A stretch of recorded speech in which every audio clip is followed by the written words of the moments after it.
wrestling fans in around the world, welcome to Extreme Mayhem Review, brought to you by yours truly, WCC Wrestling Commentary Central. Follow us on Twitter at WCC Live. What's up, everybody? Joining me tonight, Mr. CEO WCC. Where you at, Mr. T? Bring it. What's going on? What's going on, my peoples? What's going on, fat people, lovely people, ugly people, crazy people like me? You know what I'm saying? Everybody. Yes, I am back, Mr. CEO of WCC. You know what I'm saying? Everybody, welcome to the show. I hope y'all have a wonderful, wonderful time seeing Extreme Rules. You can also, if you want to look me up, you can also follow me on Twitter at MrTeamBringit.com or on Facebook at Chris versus Team Bring It at Facebook. So, let's shut up! Anyway, as I was saying before, dude, middle of a broadcast, can you shut the fuck up? Thank you. Anyway, let's talk about the show, bro. All right, man. So here we go. That guy's a dick. Oh, wow. It's Fresh. What's up, Fresh? You know what? Your mama wasn't saying that last night, bitch. All right? Anyway, go. Hey, I know you don't like my mama. Ooh. Hell no, I like it. Let's go on with the match. All right. So we had a fucking triple threat opening up the show tonight. We had Cesaro, RVD, and Jack Swagger. Hey, Chris, first of all, before we get into this, who are you really voting for on this one? Who are you really rooting for to win this match in a triple threat? Cesaro. Why is that? Cesaro. Cesaro right now is like the hottest thing in the WWE right now, so, I mean, why not?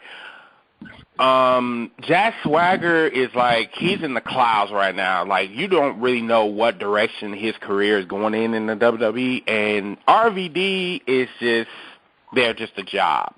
Right. You know what I'm saying? But overall, I will probably, out of 5-star, I will probably give it about maybe a 3.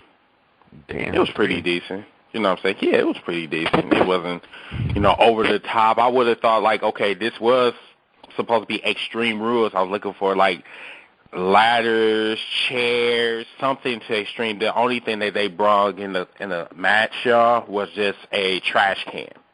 I'm like, for real? Now, remind you, everybody, that Cesaro and Jack Swagger is in the middle of a huge, intense feud between one another. I thought that it was going to be a little bit more, a little bit more violent, but, yeah, it was kind of mediocre to me, so, yeah. Damn. All right, Fresh, did you watch the pay-per-view first? Yeah. All right.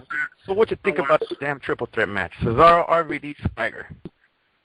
I mean, I think for the era of wrestling that we are in, and with the limited stuff that you can't do on TV because of who they are, therefore, they did pretty good, I mean, I've come to learn that WWE, they really need to get rid of the whole Extreme Rules pay-per-view type thing just because you can't go as far as you used to could. Right. So, but, I mean, overall, it was a great match. I picked Cesaro to win. So, I enjoyed the match. Not bad at all. I got to agree with you guys. It was down the middle for me. It wasn't too good. It wasn't too bad. But, hey, I give it 3 stars as well. Yeah, same thing for me. Well, let's get some reaction. Mr. Leon, did you see the pay-per-view? Yes, I did. And what did you think about that 3-way elimination match? Well, I mean, besides the network, kind of freezing up every Which night. is awesome, by the way. I'm sorry. Hey, I don't know about you guys out here in the West Coast. That fucking network was working perfectly well. Just saying. Awesome. It was working well on my iPhone, but on the PS3, it was just kind of janky. That's because you need to change your PS3. As a matter of fact, let me tell you about the simple. I'm just playing. Yeah. So yours actually froze? Who? On and off. Yeah. No, because we didn't I was watching it on the PS3, even though I'm an Xbox guy. It didn't freeze up, but there were moments where the quality of the video would change and it would skip back. So it would kind of replay over. It was jumping between standard definition and high definition. And when it jumps back to standard definition, it'll replay what it just played. And then when it jumps back to HD, it'll replay what it just played. So, but I'd rather take a replay than it just freezing and waiting for it to rebuff. Right. Oh. But yeah, but like as far as the match, I mean, I think the match was pretty good. Cesaro was impressive. I mean, and you know, Jack Swagger, he's just kind of blah, and well, RVD, well, you know, he's RVD. So, but you know I what? had One I don't mean to interrupt you, but going on back to Cesaro, I think one of the most impressive things that he did in this match was a suplex from the outside all the way to the matter of fact, he was on the top rope. And I think who did he pick up? I think that was RVD. Yeah, he picked up RVD. He was on top rope. RVD was on the apron. Picked up Swagger. Picked him up and did a suplex. Fucking awesome. Oh wow. Oh yeah. I mean, Cesaro, and the triple threat and the triple gut wrench suplex as well too. I mean, that was cool too. I'm just saying, if Cesaro don't get pushed, man, he I don't know, there's something wrong, you know. I mean, he needs to be in that title picture. It's coming. It's coming. It's gradually coming because you know, as you can see, it takes patience. That's all. Mm-hmm. Yeah, I think he's probably gonna get his like title shot, probably as early as SummerSlam, probably earlier than that. Oh yeah. But yeah, he's on the rise. That's one thing I can say. He's I will call a sleeper. You know, Antonio got too much talent to be like held down to the mid cards like Miz and Jack Swagger. I hate to put him down there, but he need to be up there in the top tier with lacking of, but yeah. Right. Mm-hmm. Well, they're trying to do it. You know, they got him with Heyman, so trying to get an event to happen. I feel that's kind of a mismatch to me, though, with them two. But I think it'll get better, hopefully. Hopefully it does. If Heyman would just quit talking about, if Heyman just focused more on Cesaro instead of just bringing up that damn Brock Lesnar broke the street shit. I mean, yeah, it's cool, yeah, but damn, I mean, focus on Cesaro. Try to build him up. I mean, as much as you gotta build Cesaro, though, like, because we all are smart wrestling fans, as they like to call us, smart marks. Brock Lesnar is not going away just yet. Right. Brock Lesnar may appear at SummerSlam. So in order for you to keep Brock Lesnar relevant until we get to maybe Money in the Bank or Battleground where he can pop up now and do TV, you have to keep his name relevant. So in order to keep his name relevant, you have to bring up the fact that he beat the street. And as much as we're going to hate to hear it, it's just like Chris Jericho. It's the same tune, but only he can sing it. Like Chris Jericho is the only guy to say, I beat Stone Cold and The Rock in one night. Now, as much as we don't want to hear it, it's a fact. Brock Lesnar is the only guy who can say, I am the one when you say 21 and 1. Right. And as much See, with the Chris Jericho thing, it's like not a fuck was given. You beat him, but you're still irrelevant in some aspect. That's kind of fucked up. I mean, you beat The Rock, you beat Stone Cold, and it's like, people still don't give a fuck, dude. I mean, The Undertaker, dude, that's historic. That's somebody that have not been beaten in 21 years. That's saying something. Oh, yeah. True, and we may not give a fuck that Jericho accomplished that, but only he can say he did it. And now, fuck was given, according to T5. Ooh, T5. It's not T5, it's King Pelican. Ooh. Oh, yeah, King Pelican, my bad. Oh, okay. All right, let's go to the next batch. Actually, speaking of Pelicans, let's go backstage real quick. So Stephanie McMahon was hanging out there with Daniel Bryan. This is pretty fucking interesting. She said, hey, you know what? I'm going to give you one more shot. How about this? You just give me the belt right now. We call the match off. Simple as that. What happened? She said, guess what? You don't want to do that? Daniel Bryan's like, you know what? Fuck you. Leave me alone. I don't want you to talk to me anymore. All right? You know what? Stephanie said, hey, you know what? Katie's going to make you into, being a little bitch that you are. Ooh. Not those exact words, but you know what I mean. I might as well say that. Me, I would have been a little bit more harsh. I'm like, if a female gonna come up to me and they're gonna talk about, well, I want you to I think you should surrender your WWE World Heavyweight Championship. You know what I would say to her? I said, bitch, get the fuck out of my way and go suck Triple H's dick. I mean, that's what you are good at doing, and that's what he said. I think it might be. Exactly. Moving right along, this next match was pretty interesting. Going into this match, it seemed like Big E Langston knew what the fuck was going to go down, obviously. But, hey, congratulations to Wade Barrett, new Intercontinental Champion. Chris, what's going on, man? I'm sorry. Shit's hilarious.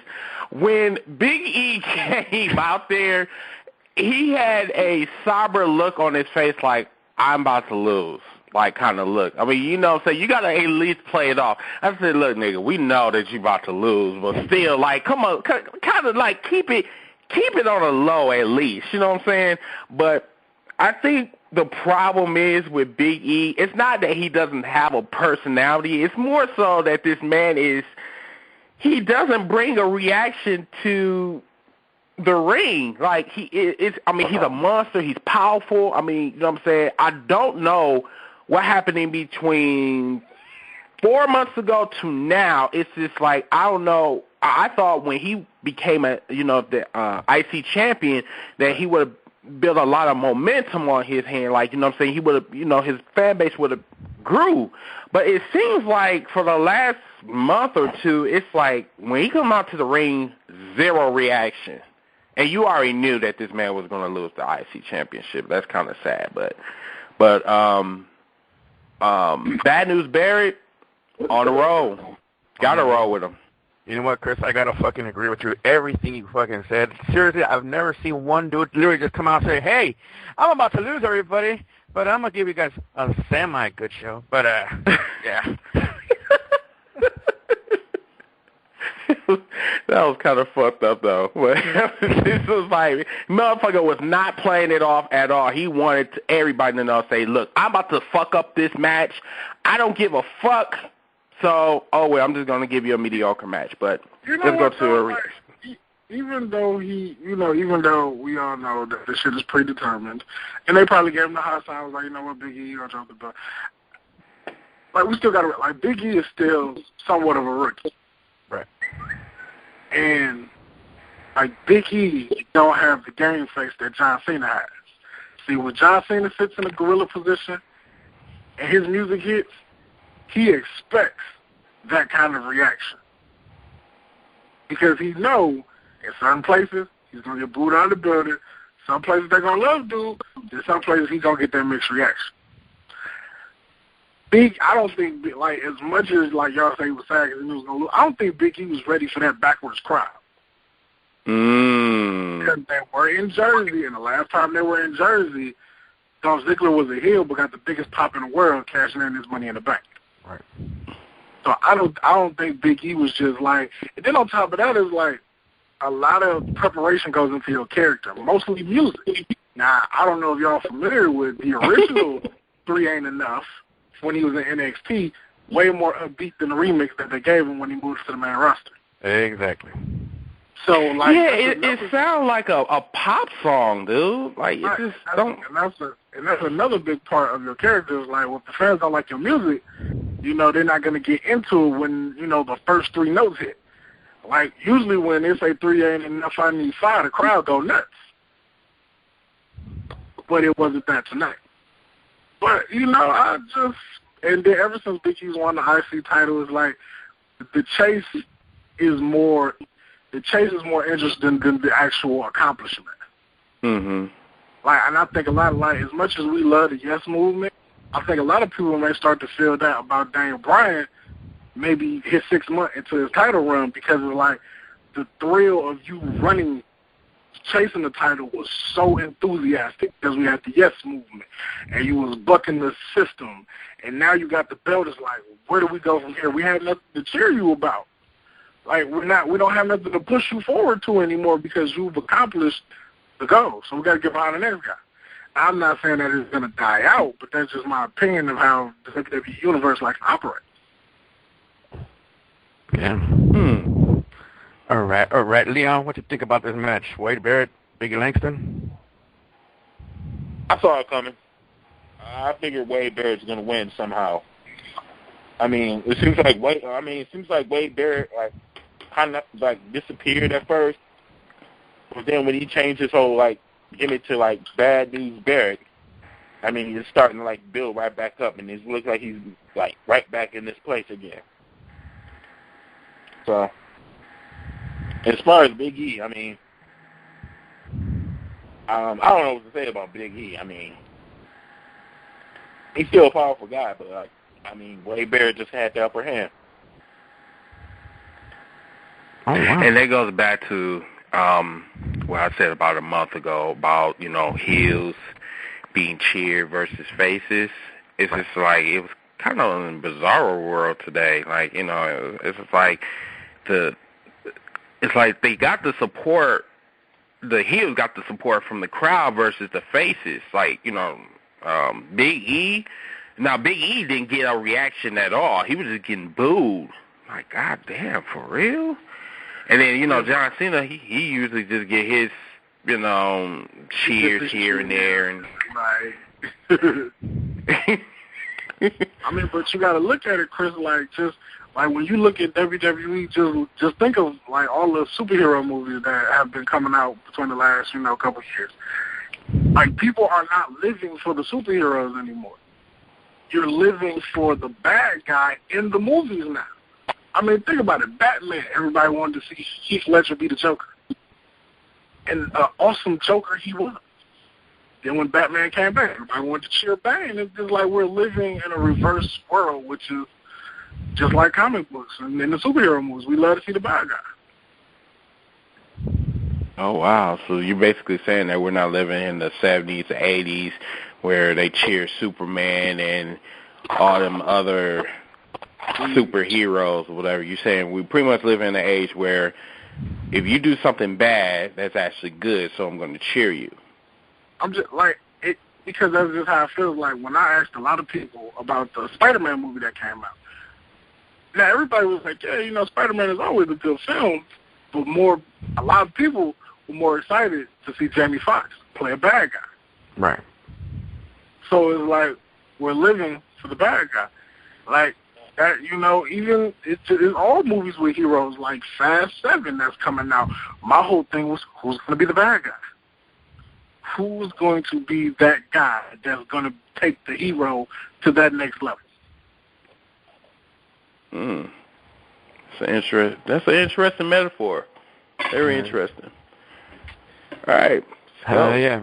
Moving right along, this next match to me was match of the night. And you know what I'm talking about. Sierra Hotel, India, Echo, Lima, Delta, Shield.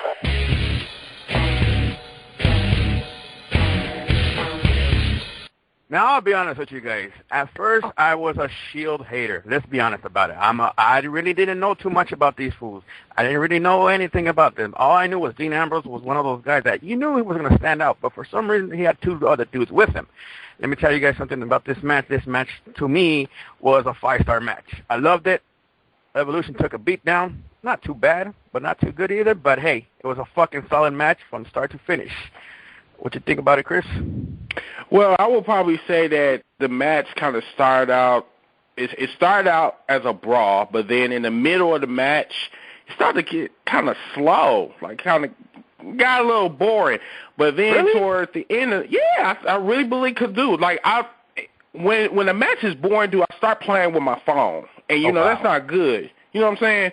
So toward the end of the match, that's when shit got real. It really got real. Then, the action started spilling out to the audience, and then it was just Roman Reigns and Bautista was in the ring, you know what I'm saying, and everybody else was just scared out. I mean, dude, like, you know what I'm saying, the shit was awesome. I love Shield, you know what I'm saying, I've always supported Shield. I really never had, like, a bad thing to say about them because, like I said, these three are the next like outbreaking superstar. And say what the fuck you want to say about Seth Rollins. Seth Rollins is the shit. Right. You hear me? I mean, people say that he don't got the charisma. Now, motherfucker does talk too much. Yes, he does. But when he's in the ring, motherfucker put on a 5-star match, and he been doing that for the last 3 months. So exactly. I really don't have nothing bad to say about that match. Oh wow. Evolution, they showed their age. That's all I gotta say. But they got past the match. Don't get me wrong. They got past the match, but they showed their age. Sorry to say. Just keeping it real. I mean, like Chris said, like it started off as a brawl, and then you're right, it did get slow in the beginning because they started wrestling. Like nobody expected a wrestling match. We all wanted to see a fight from the jump. But they slowed it down and they did, start wrestling. But you had to expect that when you have Triple H on the other side who's going to dictate how he wants, his match to go. So you had to expect that sometime that he was going to slow it down because he's 40. He's not Roman Reigns' age. He was probably late 20s. Right. He can't keep up like that. So, yeah, they did slow it down. I thought it was phenomenal. I thought it did exactly what it was supposed to do. It put all the right pieces in all the right places. Batista took the fall, not Triple H, who probably should have taken the L, but he's going to take the L later. I think he punched Batista for real when he hit him with the Superman punch, like at the end of the match. I think he knocked him out slightly for real. Damn. He put him on Dream Street. Punched shit out. But that was for the Royal Rumble, bitch. Oh wow! Yeah. Shout out to Seth Rollins for the dive off top of the second story, the cheap seats, diving on Triple H and Randy. So I mean, that probably should have been the main event, but after watching the match, I was like, I'm glad it wasn't last. But right, I never thought I would see the Shield as faces though. Right. And pull it off. That's the fucked up thing. And they only pull it off because they're not, like, you can, like, when you are a badass heel and then they turn you face, you can pull it off as long as they let you remain your character. Like, when Stone Cold turned face, he was still Stone Cold. Like, he never went out there and slapped hands, and he never joined in stupid movements as a face. Like, he never did it. Like, that's why when I thought when the Shield was in the ring with Daniel Bryan, like, maybe a couple weeks after WrestleMania, I was like, if they start doing the yes chant, they are dead as a stable. Wow. But they didn't do the yes chant, and they just looked badass in the ring. So I was like, thank God, because if they start yesing, it's over for them. Oh, wow. It's fucked up. All right, Leon, the mic is yours. Go ahead, shoot that shit, just like my alley Clippers. Hell no. I was impressed by that match. And, like, as you stated, like, Evolution did, like, show their age. Like, they just got an AARP letter in the mail, something like that. But, like, I mean, like, towards the end, though, like, it was better than I thought. That match actually lived up to the pay-per-view name. Exactly. And, like, one thing I want to point out, what the hell was Batista wearing some damn Jordans in the motherfucking living room? Oh, yeah, like, do you follow him on Twitter? Huh? Anybody follow Batista on Twitter? I do not. Who? I Batista? Yeah, I follow him on Twitter, and, like, he just, I thought I was like a shoe fanatic and a sneakerhead, like, this nigga here. And, like, and most of the shoes that he's wearing gym shoes now. I mean, John Cena been doing it for years. I don't think we're going to really penalize Batista for wearing better. And he wears better shoes than John Cena, I might add. He wears actual Jordans. But he does not wear better skinny jeans. Oh, wow. I'm just saying. I hope that's a different story. Skinny jeans ever. Oh, wow. Skinny jeans with the rip in the crotch. Right. Oh, yeah, wow. that's too gay. Yeah. Oh, wow. Who's judging? Hey, Batista, in the words of Mario Clark, You motherfucker! Oh, wow. For real? Because I said the nigga was wearing skinny jeans, you gonna bring Mario out to say you fat motherfucker? For real? How you feel? Okay. All right. Oh, man. Awesome Moving fucking on. match to me. 5 stars. Gentlemen, rating it 1 to 5. What you guys think about it? Fresh, you go first. Wait, what are we rating? Shield over Revolution. Oh, yeah, 5, well, 4.5, just because. Oh, wow. Just because Batista showed that he is truly damn near 50, Triple H is a half a step slower, and Randy is the youngest old nigga out there. Oh, wow. You're welcome. Here we go. Damn. Go ahead, Leon. What you got? Yeah, I give it a 4.5. Damn. Mr. T, bring it himself. Go ahead. I give it a 4 3/4. Wow. And it only supports because Triple H and Evolution is truly old. Like, that is truly old Evolution is what they ought to be called. Older Lucian? It's like, okay, Evolution today is not the same as it was 10 years ago. 10 years ago, it was epic. But Right. And Seth Rollins said that on the Aftermath show on the WWE Fallout on the WWE Network. He said that the Evolution back in 2004 and the Evolution now, you can tell that there's a difference. You know what I'm saying? Like Evolution back then, they were on their shit. You knew what their goal was, to dominate. Now you have Evolution of 2014. You have Triple H, that's the COO of the WWE. He got too much shit on his plate. Then you have Batista, that's currently a movie star right now with skinny jeans, by the way. Oh, wow. And he's bound to go back to Hollywood. And then you have Randy Orton. Oh, wow. So, yeah. By the way, shout out to WWE with that whack-ass Evolution T-shirt. I'm just saying, you guys could come up with something better than that. I'm just saying. Shit looks like a goddamn chalkboard. The slogan is this. I dig the slogan. You either adapt or you perish. Cool. I dig it. But the T-shirt is like, ooh, I'm still going to buy one, but still, it's horrible. I mean, it seems like they just missing that ingredient, you know, which is Ric Flair. No. No, not at all, because, see, if you put Ric Flair in the mix, you definitely are going to show their age. I'm just saying. Ric Flair is about 65 years old and still has an open bar tab from 75. Nobody cares. Exactly, and not a fuck was given. But let's go back to this damn shirt. Look here. You got 3 individuals, all right, 3 individuals that look like they're coming through a door. One, you got a skinny-ass, broke-down Randy Orton. And Randy, look, you're cool and all, but I'm just saying, they totally did you wrong on that shirt. Then you have Triple H that's in the middle, the skeleton, and then he got the crown and shit, and I guess he got the sledgehammer. Nah.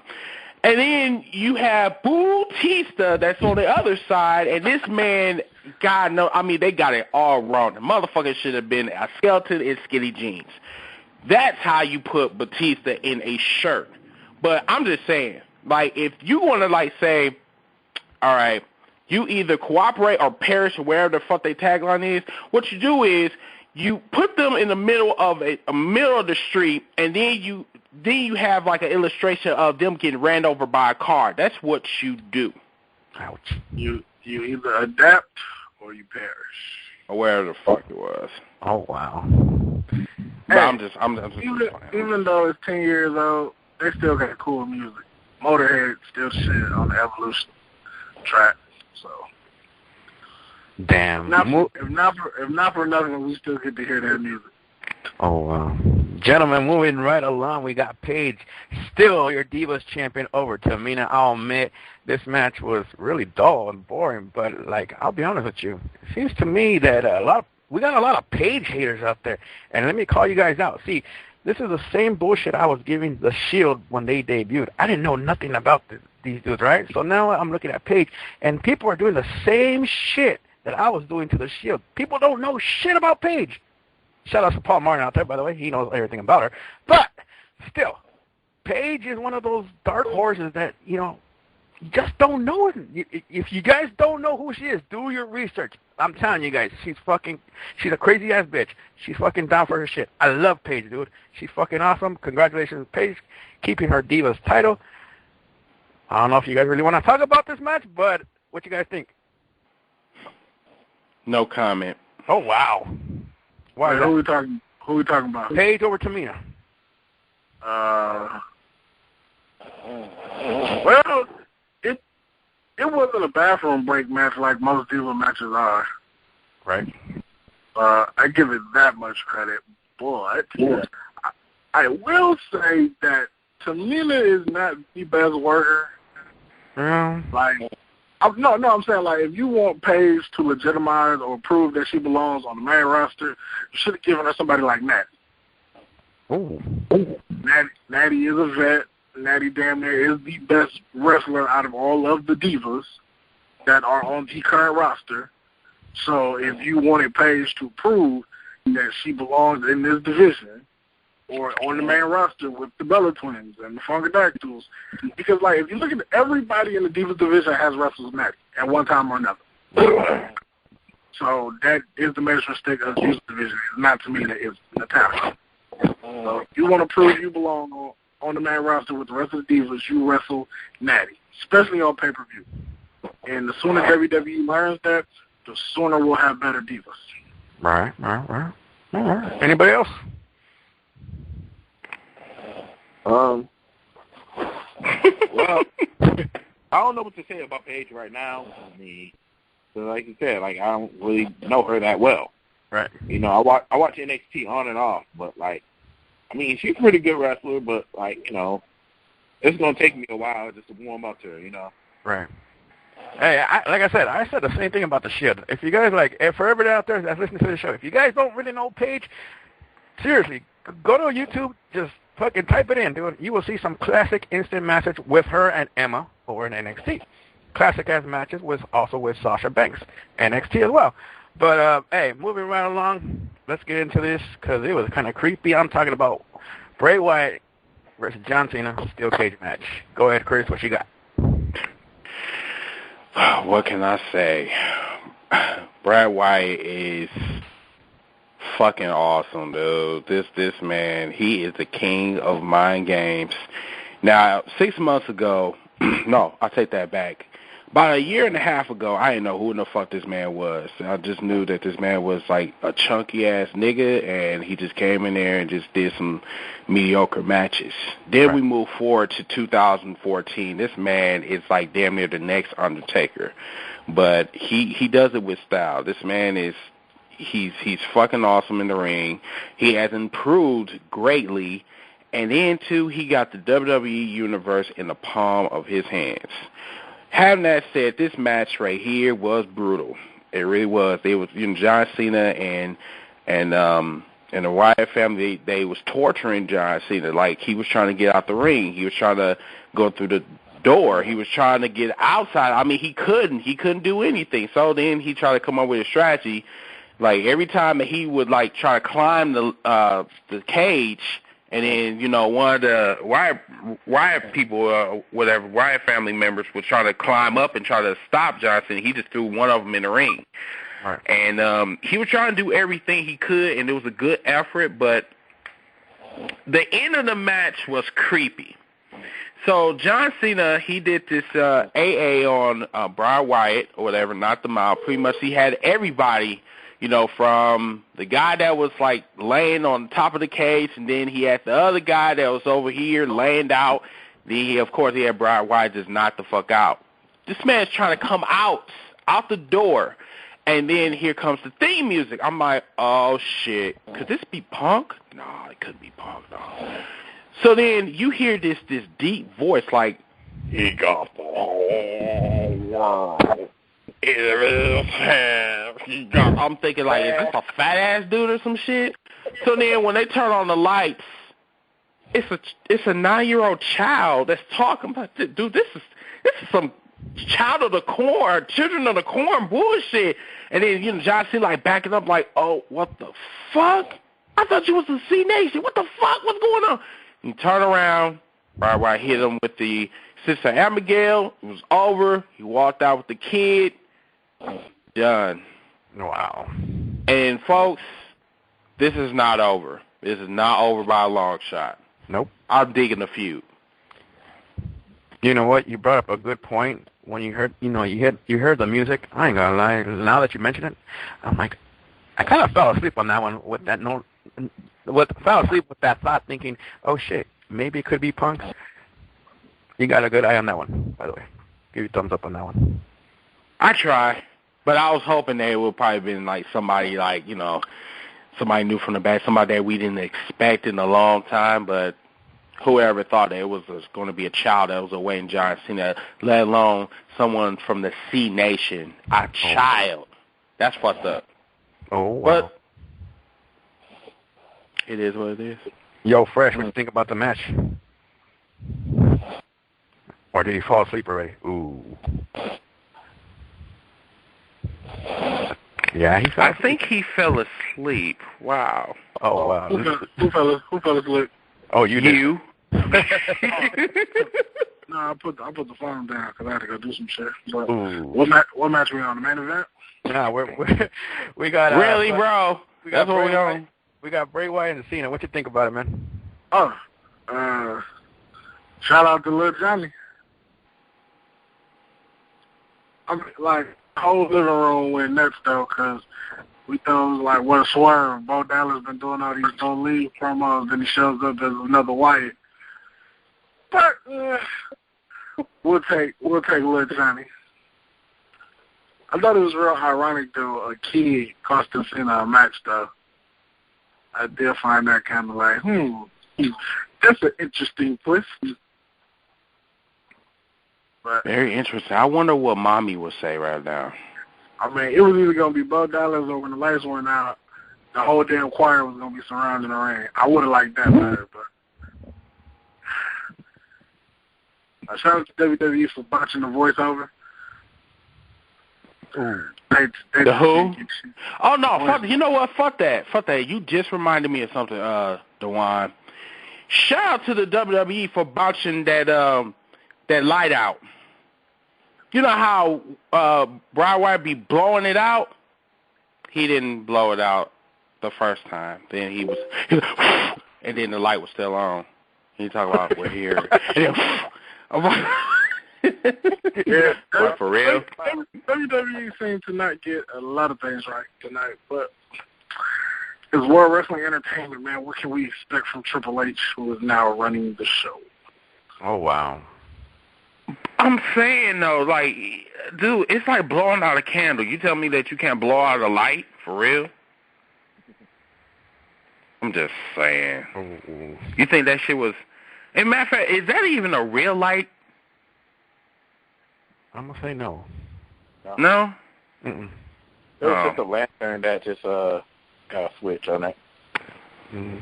Oh, somebody should be fired then because they forgot to turn the switch on the cue. All right. Leon, your thoughts on this match? Go ahead, man. Man, this is one strange dude. I mean, putting the kids in it. That little Johnny, I had a feeling his face was on a milk carton somewhere. I mean, kind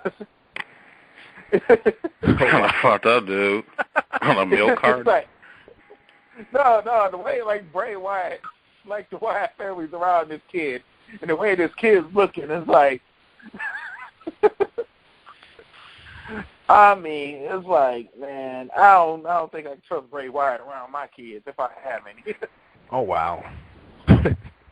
But all in all, though, like as far as the storyline, this is something new. This is something I've never even seen before, and it's like, man, and it's like this guy got the WWE universe in his back pocket. Like, I mean, I think this is pretty good all in all, and I'm kind of glad that Bray Wyatt won instead of Cena, because if Cena would have won, man, it would have been a bore. Exactly. Yeah. I mean, like, this is just, like, Bray Wyatt and John Cena are a perfect example of the metaphor, you know, I used earlier as far as, like, superheroes go. Like, we live for the bad guy, but we all know that the superhero has to triumph. Yeah. Because, you know, we don't want the fucking villain destroying the whole fucking city. Right. So, Cena wins at WrestleMania because, you know, he has to. Because, you know, you can't destroy his legacy. That was the whole build-up. But, you know, Bray Wyatt gets his payback. And, you know, he beats Cena in the cage. We all expected that. But, you know, to end, to when they finally kill it off and end it, Cena will, you know, beat Bray Wyatt. Eventually. Payback, that's probably where they're going to end it because, you know, eventually you got to move Bray Wyatt. You got to move him up and you got to move him off. Hell yeah. Just like Chris said, this ain't over yet. Gentlemen, moving right along, main event time. Mr. Michael Buffer, take it away.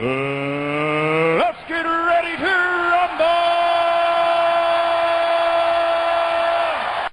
It is an Extreme Rules match. Currently, still, your World Heavyweight Champion, Daniel Bryan, going up against Kane. Woo! Where do we start, Chris? Yes! Yes! Yes! Yes! Anyway, so, from beginning to end, to be really honest with you, El, I think I'll probably give this maybe a 5. I'll give it a 5. Because for the simple fact, I didn't think that this match was going to be that good. I mean, you know what I'm saying? Like, Kane and Daniel Bryan are excellent workers, and they also got some chemistry also in the ring and outside the ring.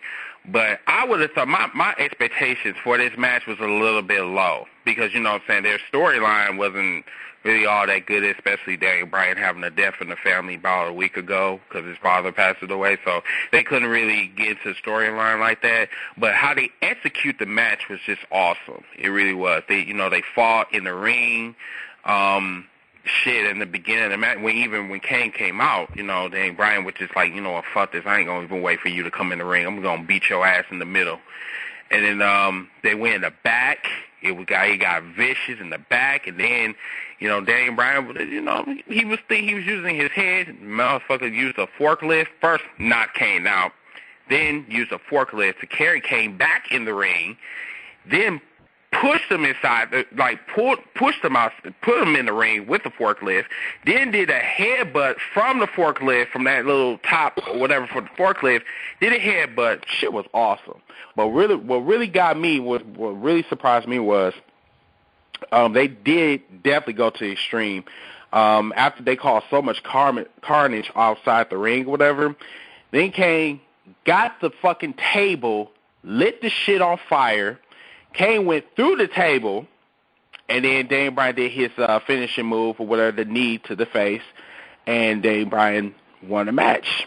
I think it was awesome. It was really good. But Daniel Bryan pretty much was hinting that at Payback they're going to fight again. Right. Indeed it is. Leon, what you think about this match, man? Dude, it was better. It surprised me. Dude, this was better than I thought. And this match as well lived up to the pay-per-view name, Extreme Rules. Especially when Kane lit that table on fire. I'm like, okay, yeah, they stepped it up now, okay. And it was very funny, though, like with the whole forklift thing. And, well, the cars was, like, very obvious. So, but, like, all in all, I give this match a 5. I mean, because they really pulled it off. Oh, yeah. All right, Fresh. What you got, man? Overall, it was a decent match. I think, you know, like you said, it lived up to the match title. You know, the previous title, it did get a little out of control. Shout out to WWE for faking like Kane really threw Daniel Bryan into that light. Because he really didn't do no damage, but he tossed him into it and just said, fucking we'll cut it off. I was like, really? He didn't throw him into it that hard. But great placement on the fire extinguishers because that synthetic wig would have set the Eyes Out Center on fire had they not put that fire out quickly. I don't know what's wrong with them or why Kane agreed to do that, but he's a trooper. Right. But all in all, it was a good match. I thought the forklift thing was really creative. Then him diving off. I like Chris Benoit, although we're not allowed to say that. Ooh. I know that East Michael Cole a lot when he do the headbutt. He can't make no Chris Benoit references. Ooh. Like Michael Cole probably get the tape like, God, I can't say Chris Benoit name. You think he'll get in trouble if he say Pegasus? For real? Wow. Like if he just says the flying Pegasus, you think he'd get in trouble? Hell yeah. Yeah. Hey, WWE ain't got no footage of Pegasus. They got a lot of footage of Chris Benoit, but no Pegasus. People would like pretty much point that out, you know. Again, us wrestling fans are not stupid. 10-year-olds do not know who Pegasus is. Yeah, but a 29-year-old may. Ooh. Well, we ain't talking here. So, ladies and gentlemen, Daniel Bryan still your WWE World Heavyweight Champion. But the question tonight is this. Next pay-per-view will be Payback in Chicago, home of you-know-who. Is he coming back? Yes or no? Nope. No. I don't. Nope. Wow. He will not be coming back. When CM Punk said that he is burnt out, he is done with the WWE, I think he meant that. I don't think he's coming back to the WWE. Ever. Wow. And then, you know, now, I'm not going to say that he's not going to come back ever, but I do think that he's not going to come back now.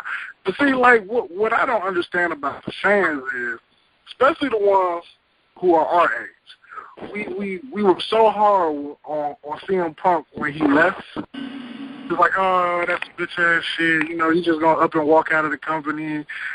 But if we dig deep and remember, not too long ago, one of our favorite heroes walked right out of the company on us, and we forgave him when he came back. Right. And no, I'm not talking about The Rock. I'm talking about Stone Cold Steve Austin. Right. And he left for the same reasons. It wasn't because he said he was burnt out. He was just unhappy with the booking. He didn't want to do it. He was like, well, no, I'm not doing this. This is not what I want to do. So he said, you know what, Vince McMahon? I'm not coming back. I'm not answering the phone. Like he did the same thing CM Punk did. So, and all was forgiven when he came back. Now, eventually, CM Punk, Triple H, and Vince McMahon will be able to sit in the same room, and CM Punk will be able to voice his opinion and how he feels. Triple H is going to tell him how he feels. Vince McMahon is going to make sure there are no blows thrown. And they're going to hash all this out. So I expect to see CM Punk, if not next year, year after that, but he will be back. Oh, wow. That long? Because, like, wrestling is a thing. Like, when that's all you know how to do, you eventually have to come back to what you know. Damn. Leon, you also said no. Man, what's going on, man? You also said no. No CM Punk. What? Why not? Payback, Chicago. Why not? He's not going to come back. If he ain't came back this time, I mean, you know how many times Rob been in Chicago and he ain't showed up? I mean, I don't think he's going to show up. I mean, if he shows up, man, I'm shocked. But other than that, nah. I think if he comes back, he's going to come back as a heel. Yeah. And it's going to be more so toward Daniel Bryan more than anything. I think that would be the best way for him to come back because, you know, it's like little subtle things that they've been doing with Daniel Bryan. If you pay attention and you ever listen to what CM Punk always claims he wants, it's little slaps in the face. Like CM Punk one of his things was he wanted to be the main event. CM Punk wasn't the main event at WrestleMania. Daniel Bryan was. And that calls for jealousy, right? I see where you're going with that. Extreme Rules. CM Punk has never been the main event, but Daniel Bryan was. And Cena was on the same card. Oh, wow. But Daniel Bryan was the main event. And at Payback, Daniel Bryan will be the main event in CM Punk's hometown. Amen. Like, WWE does things to eat at you and make you angry. But then again, they look at it like, well, maybe if we do stuff like this, this will light a fire under CM Punk, and he'll want to come back. Because I doubt he'll go to another company. Like, he won't go to TNA. Of course not. He won't do Ring of Honor. Of course not. And not because, you know, he don't have no respect for them, but, like, Man, I look at it from a financial standpoint. Like, when you used to seeing paychecks the size of a WrestleMania, exactly. Like, you're not going nowhere. You go sit at home and ride your contract out. Because Triple H has this no firing policy.